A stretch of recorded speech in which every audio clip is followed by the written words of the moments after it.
Hey, it's Soozie here, out and about for Rockdown TV, and I'm down at a beautiful outdoor gig at Beaumaris, and I happen to find singer, songwriter, guitarist, producer, Harmonica player, Ross Wilson. How you Hello. doing? Yeah, good. As you can see, it's post-gig. I'm sweating and my hair's all wet and, and I'm feeling pretty good. Hot day here in Melbourne. Hot day, but, I really don't feel like I've done a successful gig unless I've ended up sweating, so it always makes me feel really good. You're just damn awesome. You have never aged. What's your Well, secret? What's going on? I have aged, but I think there is a certain amount of truth in that, if you do some kind of work that you like, that it's good for you. And I think with music and being able to perform, and the audience is doing things with me and with the band, and we're all kind of one thing. Yeah. You get a lot of energy from people, and hopefully they get something from us too that helps them, stave off the aging process. But I think there is some truth in that, You were 10 and you went and saw your first gig, Johnny O'Keefe. Was that right? Yeah, well, my first rock show. Yeah. I had been to, I'd been to the opera before that. And my mother and father were keen on getting us to go have cultural experiences. But, because I was 10 years old and listening to the radio and a big Buddy Holly fan, I went, and Jerry Lee Lewis fan and Johnny O'Keefe fan. I said, there's this big show on. It was called The Big Show, one of Lee Gordon's things that he was putting on in the 50s. And it had all of those people on it. It had, Johnny O'Keefe. Paul Anka was on it. He was only like 16. Yeah, he had a hit called Diana. Yeah. Diana, na na na na na. That was his first big hit. And then Jerry Lee Lewis, who I was, loved. Great Balls of Fire and Whole Lot of Shaking Going On was one of the first rock records I. Well, you got some of those fancy. I think yours, maybe. I see a bit of that there. I think and maybe. The hair. Yeah, and Buddy Holly and the Crickets. So I saw them all on the one bill. And I think in hindsight, I know it actually changed my life. At the time I was just going, wow, this is fantastic, and I was so grateful for my dad taking me. He and a friend of his, who there were other boys, and this friend was father of other boys, and we were all friends, and so we all went along together with the dads. And it was a wild night, and there was like bodges and widgies running around screaming, and I'm sort of going, oh, gee, Dad might take us out because it's getting a bit wild. And I looked around, he had a big grin on his face. He was loving it. He was loving it, yeah. So, and I just, of course, I can only remember sort of little images from it. I can remember like Johnny O'Keefe rolling around on his back on the stage trying to, and quite almost successfully, I think, upstaging the imported acts. In fact, it's very interesting. One of my favourite songs, which is Johnny O'Keefe's theme song, The Wild One, which has since gone on to be like very, very famous, through Iggy Pop and everything.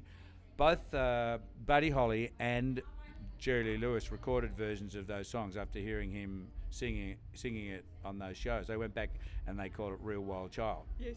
And so that's how it started to become an international success. I use that as the theme song for my radio show on Friday mornings. Is it Under really? the Wild One, and I play fantastic. the theme song. That's great. A little wild. Hey? That's fantastic. Now, yeah. Mum and Dad were both musos, hey? Or Mum played Well, no, piano? they weren't professionals. Yeah. But my mother had studied singing when she was, quite young, and she could play the violin and she could play the piano. And she has, perfect pitch, so Lucky she lady. can read music and hear it in her head, and although I can't do that. Yeah. But she was very serious about singing. I didn't learn about this till much later. But of course, then the war interrupted everything. This is like 1939 or whatever, and she got married in, 41, I think it was. And then Dad went off, with the army and went overseas and to Borneo and did all those things, and so her singing ambitions were somewhat interrupted, but she always joined choirs and played in amateur orchestras and chamber music groups and all that sort of stuff. So in a way, I think that she probably did, when I started to show some interest in performing and singing. She got me and my brother into the local church choir, so we learned without knowing we were learning anything Learning harmonies. Yeah, learning how to sing harmonies and all that. You got to stick to your part and sing your harmonies. How remarkable. Yeah, and I found I had a natural ability to do that. So I think she was like, when I started to perform in bands and I was still at school, they weren't negative in any way about that. And I think my mother was going, that's good. I'll project my ambitions onto my son, subliminally. Good one, Mum. Good mum. You're a good mum. And my dad too. He was like he loved the trumpet. He was like an expert on all things to do with jazz trumpet, and had lots of musician friends, and used to come home from work, and his way of relaxing was to go out in the garage, sit in the car and practice trumpet with a mute in, and he ended up with he's passed away now, a couple of years ago, but he had like a huge trumpet collection and massive jazz record collection. Well, so when I was like listening to pop music on the radio and rock and roll hit, and I went off to a couple of rock shows with him. At the same time, I was like digging out his old 78s and stuff that he'd had from pre-war, plus all these albums he had, and going, oh wow, that Boogie Woogie record sounds just like Jerry Lee Lewis. So like I was going, wow, they had that before the war, and there's rock and roll, and it's doing pretty much the same thing, but just a bit wilder, and with electric guitars thrown in. So because I had access to all of these things, it meant I didn't have any kind of snobbery or barriers about like, oh, this music's better than that kind of music. Because I used to run up against that all the time. Kids at school, they'd go, I know that music's no good. This is the only music you should listen to. And I'd go like, that's rubbish, like this, and this. You can't say that one's better than the other. In any genre, there's going to be like a pyramid that's got a whole lot of crap down here and good stuff up the top. Yep. So, I related all of that, and that's how I got interested in blues. So I was going, my first exposure to like real blues music was like seeing it on TV, and going, well, that's amazing stuff, like saw Lightning Hopkins and was just going, oh, blew your mind? Yeah, it was like really amazing, but was able to relate it to the, old jazz, Louis Armstrong blueses and all those things, and the boogie woogie music and the rock and roll and everything, and it all sort of clicked, and I started researching in my own teenage way, early, by finding esoteric stores, where they sold folk music and blues, and what's this Howling Wolf? Oh wow, stick that on, Howling Wolf. It's like he's from another planet. It was incredible. It was like, you're like, where's he from? Mississippi. And then you'd find all these people were from Mississippi. Robert Johnson, Bo Diddley, Muddy Waters, John Lee Hooker. They're all from Mississippi. I'm going, and I still haven't been there. But hang on a minute. One of the reasons I haven't been there is because they all wanted to escape. So why do I want to go to Mississippi? Like, I will get there one day. But it's obviously somewhere that they're all glad to get away from. Did you meet Hannah at school, Ross Hannaford? Yeah, I met him. We didn't go to the same school. Yep. I went to, by the time I was in secondary school, I was going to like Haileybury College, which at that time, in Andy's again, out at South Road, Brighton, was the secondary school that I went to. And I had some... in the neighbourhood, there was like little dances people were putting on, and the whole kind of Beatle thing had made people want to form bands, and I had picked up a harmonica and started playing that. So I sat in with a friend of mine at this tiny little church hall dance that they put on just so they could play in Marriage Road in Brighton. And this band before were playing, as many people did in those days, they were playing instrumentals, the Ventures and the Shadows and whatever surf else. Music. Yeah, all of that. And they were just young guys, and there's a little guy about this big and round, was Ross Hannaford playing lead guitar. And anyway, they came up afterwards and they said, oh, look, that was us playing instrumentals, but we really want to play rhythm and blues like you just were playing on the harmonica with Keith, right? So I was sitting in on a Stones song or something. And they went, oh. And they said, can you sing? So I said, well, I can actually, I said, oh, we're having a rehearsal at Ross Hannaford's place. Here's the address. And so I went along the next Saturday. Well, they already had a singer. Oh, no. Yeah, I might have told this on Rockdown before, but anyway, he was there, and they said, "I have a sing and play some harmonica." So I had so I'm in, and he's out. You know, I'm kind of going, oh, you know, there was a lesson in show business how ruthless it can be, but and then I proceeded to take over the band. And was that the Pink Finks? The Pink Finks. We weren't called the Pink Finks. We didn't know what we were going to be called. They were called. They said because Ross Hannaford, who was only like, he hadn't even quite turned 13 at the time, but he was into like art. You know, a very talented artist, and there was this art movement called the Fauves, right? And you know, just recently there was a band called the Fauves in Melbourne, I think. Anyway, we were called the Fauves for about a month, you know, and then we were called the Wild Colonials, and then somebody else called themselves the Wild Colonials and put a record out, so we scrapped that as well. So we didn't know what to call ourselves, and we entered this ad in the paper.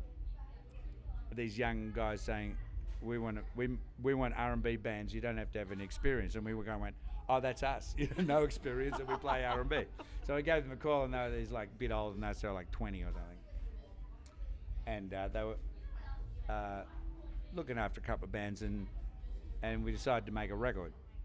So we just went and made it. You know, we booked a studio and went in, and we cut Louie, and we put it out on our own label, which is Mojo. And my brother designed the label. He was an art student. And put it out, and it became a minor hit, made the charts. Anyway, they said, you got to have a name. And so this is before we made the record. And I said, we think you should be called the Pink Finks, because it's catchy. And we went, oh, whatever, you know. And they lined up this Christmas gig. It was with Olivia Newton-John, who'd been on TV. Right, she was a star, and us and someone else. And we could barely play. So we go along to this, the run-through of it. And, you know, we're playing our Christmas song, this rock version of a Christmas song, and it sounded pretty shit-ass, and Olivia Newton-John's kind of going like this, you know. And anyway, they cancelled. The gig didn't happen, but they'd put out a poster, and it said, the Pink Finks, right? And we kind of went, hey, that's better, you know. So we just went with the flow. The idea was, oh, there's a poster out now, we can't change it. You know, that's how naive we were. Like, and that's us. And then they cancelled the gig anyway. But there was this poster of the Pink Finks, and then we went on to play. The guys who were managers, Peter and Ian, they booked this. They wanted to run a dance down at Rosebud over the summer holidays, so that was our first real gig. And they had the Rising Suns, which was my pal Keith Glass's band, and the Pink Finks, and on these posters, you know. And there's one of them, it's in a poster book. I don't actually have a copy, but you can see it in the poster book. Now, how did that become Sons of a Vegetal? Well, it didn't. I can't say it. No. There was the Pink Finks. Once we got through 1965, which was my year 12, some of the guys in the band, and notably the drummer Richard, who went on to become a film director for Richard Franklin. Amazing. He said, oh, well, I'm not going to play anymore. I'm going to go to university, and I don't have time to do that. And me and Hannaford, who was a bit younger than me, we kind of went, oh, we still kind of like playing, you know. So people sort of drifted off after leaving high school, and we got new people in. And it took quite a while. There was like quite a lot of people coming through, you know, drummers. We had some terrible drummers and occasionally a good one. And same with bass players, you know, and they were all young. So they're all like, every week you do something different. So you'd be going, you know, you'd book a gig and one wouldn't turn up, and you go, oh, you know, or a rehearsal, no one would turn up. Oh, we'll get someone else. So over a period of about 18 months, we morphed into a new band, and we called ourselves the Party Machine. Okay. Right. So the Party Machine started to get kind of good. And we got Mike Rudd in on bass because we'd become friends with him. He'd come over from New Zealand, and his band broke up. He was actually just a guitarist, but he didn't have a gig. So we said, "Can you know, we need a bass player." So it all started to get quite good in a way, you know, and experimental. And we were writing songs by that stage. Yeah. So that's when it started to get interesting. And then I had an invitation to go to England to sing with The Procession, who'd had a couple of hits here. Had gone off to seek fame and fortune, and the same thing happened with them. Somebody left the group, and they went, let's reorganise. How about we get a front man? Because they had guitar and everything, but didn't actually a standalone singer. So they invited me over because they liked the songs they'd had with the Party Machine. So I went, guys, you know, it's a bit of nothing's much is happening here for the party machine. We're getting gigs and everything, but we were getting ripped off, and there was all sorts of stuff going on. So I went over there and hung out and had a great time, and we played the Marquee and all these famous clubs, but that eventually fell apart too because I ran out of money.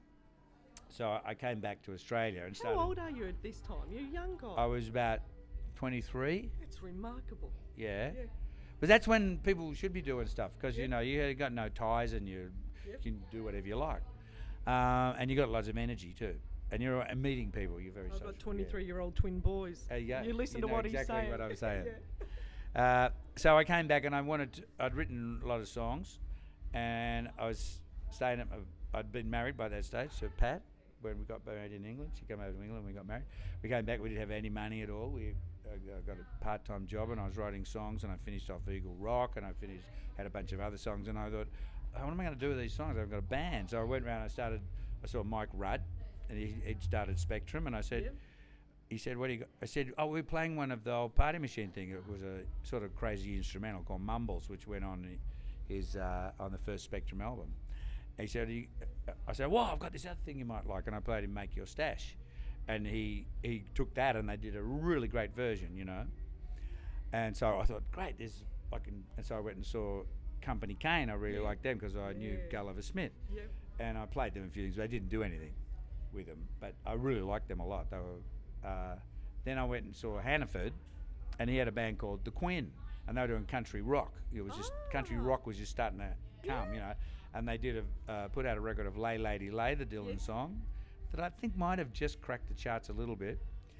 And another guy who had been in the Party Machine was in that band, Mike Edwards. He played sax and could play good guitar, and he's a very good musician. He could sing. And I said, I've got this song you might like. I haven't got a band, I don't know what to do with it. But it sort of fits what you were doing, and it's Eagle Rock. And I went around and played it to them, and they had a bit of a busk on it. And then I said, I got to go now. And so they left, and they kind of went between each other, gee, I don't know, I don't think we'll do that song, So I don't know. They didn't do it, Yeah. So as fate would have it, I've then, because of Mike Rudd, his agency that he was with was called Let It Be, and they were like the new kids in town up against the established, what was Ambo, which became Premier Artists later on. Okay. They were the big boys, and these guys decided, there's all this underground stuff that begging for management, and there's Spectrum and Captain Matchbox will be banned, Mackenzie Theory and a bunch of others, And so Mike introduced me to them, and I said, they were doing the TF Much ballrooms. I said, I think I'll put this thing together to play some of my songs, and we'll call it Sons of Vegetal Mother. And the songs are all about food. Right.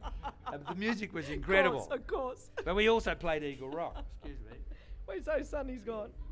But we also, in the repertoire, was the first live versions of Eagle Rock, and it was a great band. It was just Trevor from the Procession, he'd come back and he played keyboards, and Mike Rudd on guitar, and Hannaford on guitar, and Wayne and Gary. Yeah. And Gary I was a part-time job with, and he knew Wayne and I knew Hannah, and we put this thing together and got all the other guys in and played these underground dances, and it went really well. It was a really hard-edged band, kind of loud and kind of, not nasty, but I was into kind of very angular kind of chords and things at that stage.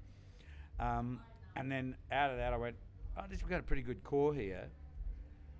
I'm really interested in like old R&B and doo-wop and stuff as well. But I was really kind of finding lots of things, records, and researching all that as this other thing I was doing. I said, why don't we, and I was writing a few songs too. I had already written, like I said, Eagle Rock. I'd written Zoop Bop Gold Cadillac, At the Rock House, some of the things that were on the first Daddy Cool album. So we had all this doo-wop stuff we wanted to learn and have fun with, plus the songs that fitted with that we wrote ourselves. And I said, let's have a rehearsal. We'll call it Daddy Cool. And I hadn't heard the Daddy Cool song at that stage. It was just an intuitive thing. And then a neighbour of mine, this young hippie guy, said, what are you doing, Ross? I said, we're rehearsing in a back room, and it's a new thing called Daddy Cool. He said, Daddy Cool, that's that song. I said, no. He said, he ran home and he got the Diamonds version of Silhouettes back with Daddy Cool, which was a direct cover of a black group, the Rays, same two songs on it. Yeah, but in America they quite often white guys would do other versions of it because there was a race divide, you know. And so we immediately learnt that as our theme song, and then we had a Sons of Vegetable Mother thing booked, and a gig, and we put Daddy Cool on as well at TF Much Ballroom, you know, and the place just went wild, just like that. Bang! Instead from sitting on the floor listening to prog rock, they all jumped up and started dancing around. And it was like the perfect moment. So that's how Daddy Cool happened. And that album that we spoke of, 60,000 copies. Unprecedented, that first, was. Yeah, about the first 6-9 months or so. I think eventually it ended up selling about 100,000, which at that time a gold album was 10,000. So it just shows how hard it was to sell local music at that stage. People were still buying singles. They didn't really buy albums all that much, you know, and it was just starting to happen. In fact, stereo was only just starting to get as a big format, you know. Did I hear you say out there, Eagle Rock is 45 years old? Well, it is, because I wrote it in... Well, it can't be, because you're only 45. Look at you. Hey, what's going on there? Is that serious? I swear, I'm 67. You can't be. 67. Check him out. Born in 1947. This is the new 40, hey? Oh, well, I don't know about that. Yeah, I tell you got a lot to look forward to. Very this kind, is 67. Very kind, thank you. No, it's true. Yeah. So, 45 years. Yeah, time flies, doesn't it? What were you thinking when you wrote that song? Where did that come from? Well, where it came from was I'd been absorbing all these influences. One was John Lee Hooker, like I said, dunga doodly, dunga doodly. That was my version of what he did. It's not exactly what he does, but it was a boogie thing, dunga doodly, dunga doodly. That's underneath the ba-ba-da, and with that I was trying to play like finger-picking type pre-Second World War acoustic blues, you know. And I came up with the riff, and while I was in England actually, and then I started writing the song, and so that song really is it's a conglomerate of all of the main influences up to that point. Yeah. And I think that's why it works. It's got da da da da da da. That's sort of like ragtime, you know. And boom ba doodly boom, but that's the boogie thing from that I was, you know, trying to get a John Lee Hooker sound. And then the chorus, hey, hey, hey, good old Eagle Rock, that's pop. Because I slammed all those things together, and it's got all these nice cross rhythms, you know. Because I bloody love that song. Yeah. I feel happy every time I hear it. That's why it works, is because it's got all these cross rhythms going. And luckily I had found the right guys, those other guys in Daddy Cool, were the perfect guys. You know, we learnt that. Like we'd already learned it in Sons of Vegetable Mother, but then when we played it as a 4-piece, with me on guitar and Hannaford on guitar, and because he and I had been playing guitar together for quite a long time, and so we had this instinctive kind of play between us. It just sort of fitted, you know, that we had this similar approach to rhythm. So that's why that song worked. But it wouldn't have sounded any good if those guys hadn't played it. In fact, no one else can play it like that. Yeah. And what we got on the record was like the perfect time. We hadn't been out on the road much. We were still fresh. We were very focused on the recording session, and we were going, this is going to be our single, and we just zoned in on it, you know. And we basically did it in about 4 takes, and then put the vocals. 4 takes. Yeah, and then not singing. We'd sing singing later, but and hand claps and stuff. But the groove that we got was, you know, definitely. I mean, I listen to it and I go, that is bloody corker. Voodoo. It's a bloody corker. It's that's voodoo, what I say. And it's very difficult to get people to play it correctly. They might play the notes, but it doesn't get that lopey kind of feel, you know. Now, you had some input into Skyhooks. Well, I did, because after Daddy Cool broke up, I formed a new band with the intention of taking it to the States, where Daddy Cool had been on 3 trips, and I felt I'd kind of done the retro thing, and I wanted to go back to, like the Party Machine, doing more contemporary music, you know. So I formed this band called The Mighty Kong with various people who auditioned them and everything, and we made an album, but you know, I still listen to that album and go, gee, you know, it could have been so much better, and we could have been so much better, and I could have been so much better. Didn't really work out the way I hoped, because I was a bit crazy from the Daddy Cool experience. And But one of the last, we decided the album came out and we decided we weren't going to continue as Mighty Kong. So I went, we did one of the last gigs was at Melbourne Uni. Yep. And supporting us was this band Skyhooks. I didn't know who they were. I got there a bit early and I'm going, what's that? You know, and they played some of the songs which later turned up like,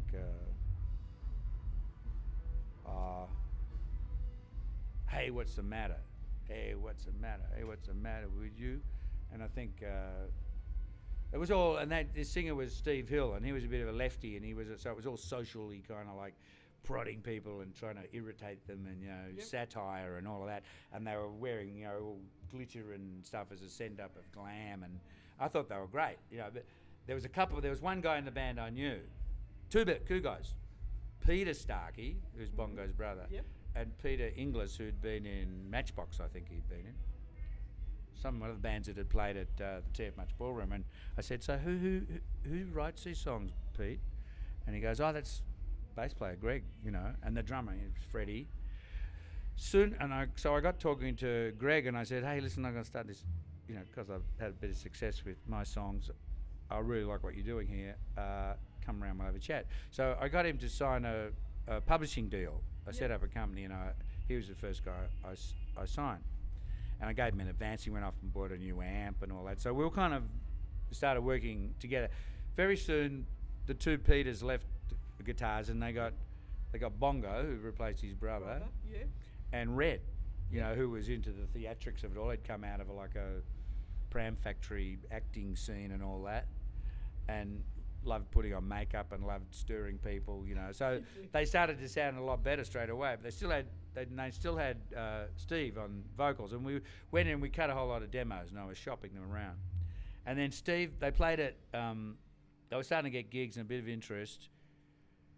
And Steve was a bit ugly sort of a guy, but he had a good stage presence and everything. But because he was sort of lefty, he thought that this way they were going was becoming too popular. Yeah. And they played at Suttonbury, one of the Sunburys, and people didn't like him that much. And he saw himself on playback on a video, and he went, I don't belong in this band, I'm leaving. So they went, oh, well, and the next thing I know, they've got Shirley in the band, and it all just went clunk. Took off. And I went to see them at the Village Green, I think it was, and I'm going, holy moly, this is, now we're talking, And then we got really stuck into doing the demos, and I got a lot of interest, and I put my hand up to be their producer because I knew the songs inside out. Hadn't really done any producing. I'd produced like one later day Daddy Cool single or something, and all these demos. So Gudinski had Mushroom Records, and they were doing good work, and everything was packaged nicely. They had good artwork and a lot, but they hadn't achieved a lot sales-wise because they were mainly sort of prog rock and a bit of soul music and artists that only had sort of niche audiences. And they hadn't really had any big hits. Maybe they had, I don't know if this is before or after, but 12-pound Toothbrush, the Matter Lake. Yeah. That was a sort of a hit, but from the Still Point album. Yeah, but not enough to kind of really get things going. So they were struggling a bit, but we went in and said, the band said, we want Ross to do the producing, and Gudinski was a fan of mine. He said, okay, fine. Took a leap of faith, and off we went. And we went in and we cut the Living in the 70s album. It only took a couple of weeks, get all the basic stuff done and then go. And we worked really hard on getting everything just sounding organized, playing well, and then putting on some production ideas, there's a bit of early Moog synth, and there's things like the rattling chains on Horror Movie, and good harmony work that we got together, and marimbas and various things that I helped kind of come up with because I was so familiar with the songs and so gung-ho about them. It was really bringing out my creative juices as well as theirs.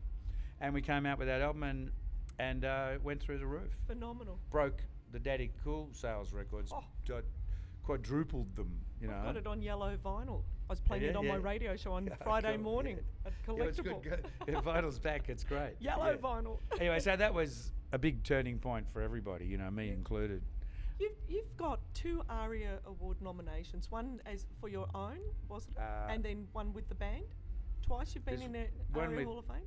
This one, Daddy Cool, is in the ARIA Hall of Fame, and I'm in as a solo artist. The late 80s. That's remarkable. When Bed of Nails and all that stuff came out, I just started becoming solo, and then Daddy Cool recently into the Victorian Hall of Fame as well. Remarkable. But Mondo Rock's still not in the ARIA Hall of Fame. I'm a bit annoyed about that because then I could be in 3 You've been times. touring with Mondo again because Gil Matthews and I natter away we here had, and there. You've been doing some great tours. It's been great, really good, because Gil was part of Mondo Rock in when we were doing State of the Heart and that. He played on that, and in fact he helped mix it. And so he's not only loves Mondo Rock, but he's just sort of like, he plays with us, but he's a fan as well, And he puts out reissues, so he's reissued Chemistry and Primal Park, and he's been a real help. And a fantastic musician, Wonderful. You see him as a drummer, and the next minute he's on the guitar, and he's a real good musician. Prodigy drummer. Extremely good, talented person. What's for the future now? What are you up to? Well, I just like playing, and so I've had the band that you saw today, which is I call the Peaceniks, named after the last album I had out, which is called I Come in Peace. So Ross Wilson and the Peaceniks, and we play all the time. I've got a few little Mondo Rock reunions thrown in, but this is the band I work with the most. And Eric McCusker out there. We play festivals and pubs and all kinds of things. Corporate gigs, private parties, whatever. But it's very successful, and it just keeps rolling along. Good on you. Yeah. You know what? I got to wrap it up, but I'm really, really stoked to talk to you because you're so bloody interesting. Oh, so and wet. We're hot, aren't we? Running down my back too as I'm sitting there. Yeah. Thank you for your time, and Rockdown. We just love you. Love you. It's good. Rockdown, I think, is going to have the archives of all time, interviewing everybody. You're going to have more than anybody else. It'll go into the National Sound and Film Archives. I'm sure of it. Yeah, you listen out there. Yeah. He knows. Thanks so much, Ross. Thank you. Really My appreciate pleasure. it. Yeah.